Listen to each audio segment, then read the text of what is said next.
Good evening everyone, welcome back to my channel. So today we are going to again start the Harappan civilization where we have left it. So yesterday what we have discussed the chief features of the Harappan civilization, जिसमें हमने urban planning के बारे में discuss किया था.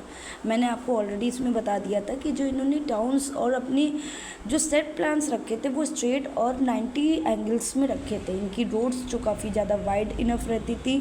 मोहनजोदारो की अगर roads की बात करें तो बताया गया कि 10 मीटर्स वाइड रहती है और जो स्मॉल लेन्स मतलब जो गलियाँ होती थी वो 4 मीटर्स तक के चौड़ी रहती थी. ये सारी चीज़ें मैंने आपको बताई. फिर उसके बाद ही मैंने आपको ये भी बताया कि इनके जो लेन सड़क जो भी घर वर है वो फायर बर्न ब्रिक्स से बने थे और ड्रेनिंग सिस्टम भी वहाँ पर था. लैंड स्ट्रीट लैम्प्स भी हुआ करते थे. Drainage system we have already discuss that in Mohenjodaro, Lothal, other cities also they were having the very good drainage system, and house drains were also which was connected with the main drain, and the main drain which was run around down under the main street. Below you can see the lanes. Okay. And we were also discuss that water supply was very good. इनके time पे जो water supply हुआ करती थी वो काफ़ी अच्छी रहती थी. वो इवन हर एक वाटर मतलब एक घरों में एक वेल बना था जिसके कारण से वाटर की कोई सप्लाई में कोई इशू नहीं था. प्लस इनके में ड्रेन्स भी हुआ करते थे. ठीक है. Then we have discussed the building and the houses. We have already discussed that they are the in Indus Valley people, they used to build the 3 categories of building, which was the large building, public bath building and the people dwelling houses. People dwelling houses मतलब उनके खुद के जो घर हुआ करते थे. And we have discussed about the 2 cities, Mohenjo-daro and Harappa, where I have discussed that in the 2 ways they used to create their cities, that is citadel, and second one is the lower part in which they used to live. Okay, now in citadel there we will get the workshop, granaries, assembly halls and the factories. Then we have discussed about the grains also.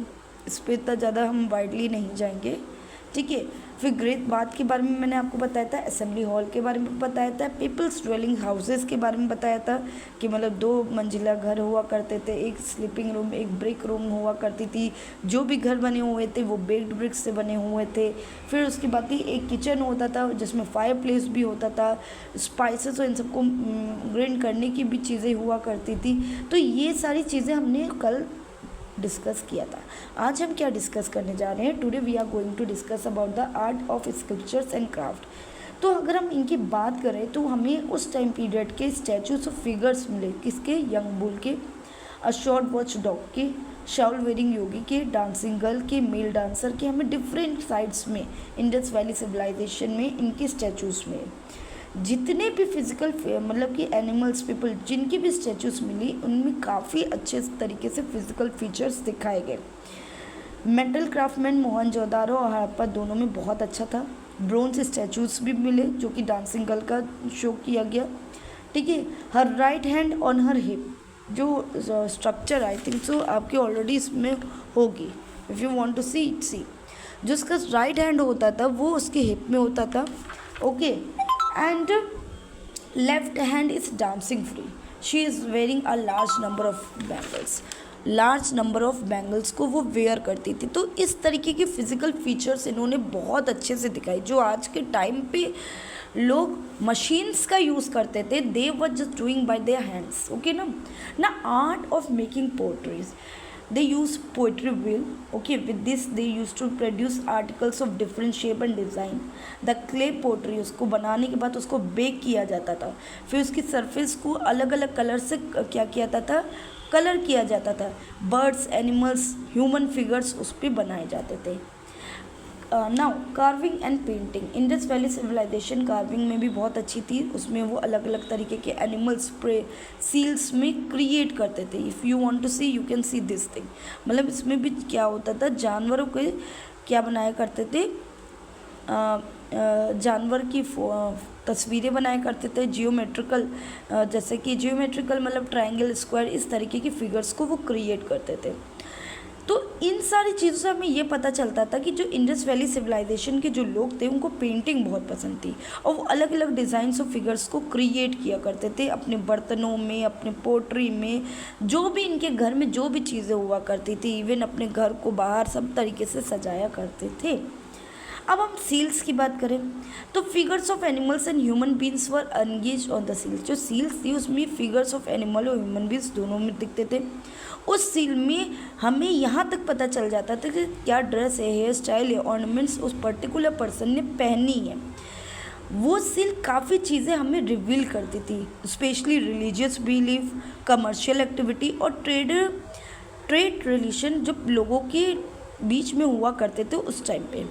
They also tell us about the script of the Indus valley civilisation one all the 2000, कहा जाता है 2000 से ज़्यादा seals वहाँ पर discovered हुई थी, और सबसे इम्पॉर्टेंट मानी जाती थी शिवा और पशुपति, जिसको डिस्कवर्ड इन्होंने कहाँ किया था, मोहनजोदारो में किया था।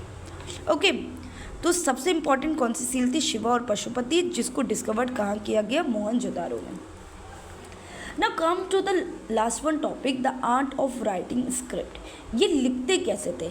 हड़प्पन लोगों को आर्ट ऑफ राइटिंग मतलब कि पिक्चर्स के थ्रू वो क्या करते थे, अपनी बातों को लिखा करते थे। Manuscript of Harappan script has been found in seal. इनकी जो स्क्रिप्ट है वो हमने सील्स में, कॉपर टैबलेट्स में, एक्सेस में, पॉटरी में, सब में देखी। बट अनफॉर्चुनेटली हड़प्पन स्क्रिप्ट हम अभी तक नहीं क्या कर पाए, उसको समझ नहीं पाए। डेसिफेड का मतलब यही है कि हम उसको अभी भी उन चीज़ों को नहीं समझ पाए। कुछ स्कॉलर्स इस चीज़ को कनेक्ट करते इंडो आर्यन से, संस्कृत से, वही कुछ क्या करते हैं सुमेरियंस लैंग्वेज के साथ कनेक्ट करते हैं। दे आर मोर देन, इनमें 400 से ज़्यादा साइंस का यूज़ किया गया है हड़प्पन स्क्रिप्ट में, जो हमको ज़्यादातर सील्स में देखने को मिलते हैं। अगेन आई एम सेइंग, फिर से मैं बता रही हूँ, हड़प्पन सिविलाइजेशन की आर्ट स्किल्स बहुत बेहतरीन थी।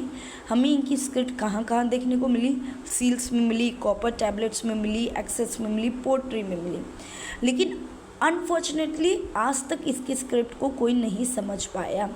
कुछ लोगों का, कुछ स्कॉलर्स का कहना था ये इंडो आर्यन से या संस्कृत से बिलोंग करती, कुछ का कहना था ये सुमेरियंस लैंग्वेज है। आज तक में हम सील्स को भी देखें तो हमें 400 से ज़्यादा, 400 से ज़्यादा सील्स देखने को मिली, जिनमें से a large number of them are very small, बहुत छोटे हैं, a group of few letters, जिसमें बहुत ही कम नंबर्स लेटर्स लिखे हुए। बाइलिंगुअल इंस्क्रिप्शंस का यूज़ किया गया हड़प्पन स्क्रिप्ट को। इट इज़ पिक्टोग्राफिक, सो हम क्या कह सकते हैं कि ये पिक्टोग्राफिक मतलब पिक्चर्स का यूज़ किया गया, और हर एक एक पिक्चर, हर एक एक साइन, एक पर्टिकुलर साउंड, एक एक एब्स्ट्रैक्ट, एक एक ऑब्जेक्ट को कहीं ना कहीं शो करता है। इनका वे ऑफ राइटिंग क्या था, लेफ़्ट टू राइट जैसे हम लिखा करते हैं, और was an invention of the Harappan themself, और इसको इन्वेंट करने वाले खुद हड़प्पन्स हुआ करते थे। So for today we are wind upping. Tomorrow we are going to discuss about the economic one. Okay, then it will take not more than 2 days. हम अभी के लिए यहीं तक के वाइंड अप करते हैं। आई होप आप सबको समझ में आ रहा है। अगर नहीं आता है तो आप मुझे कमेंट बॉक्स में लिख के बता सकते हैं, आई कैन रिकॉल इट। फिर उसके बाद और भी किस तरीके से हो सकता है वो भी आप मुझे बता सकते हैं। Till that, thank you so much, have a nice day.